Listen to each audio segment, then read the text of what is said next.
السلام علیکم۔ اللہ تعالیٰ جس نے اس کائنات، دنیا اور آخرت کی ہر چیز کو بنایا، جس کے حکم کے بغیر ایک پتا بھی نہیں ہل سکتا، جس کے حکم کے بغیر کائنات کی کوئی شے ایسی نہیں جو اپنی مرضی کر سکے، وہ اللہ تعالیٰ قرآن پاک کی سورہ الحدید کی آیت نمبر 20 کے آخری حصے میں فرماتا ہے وَمَا الْحَيَاةُ الدُّنْيَا إِلَّا مَتَاعُ الْغُرُورِ، اور یہ دنیا دھوکے کے سوا کچھ بھی نہیں۔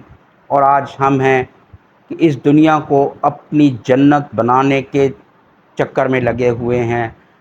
ہم اتنا گم ہو گئے ہیں کہ نہ حلال حرام کا فرق، ہم صرف اپنا سٹیٹس، اپنی دنیا، اپنا گھر، اپنا جنت بنانے کے چکر میں ہیں۔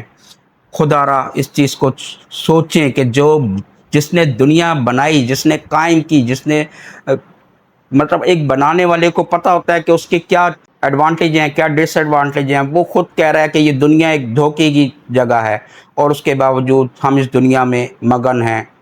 خیال کریں، سوچیں۔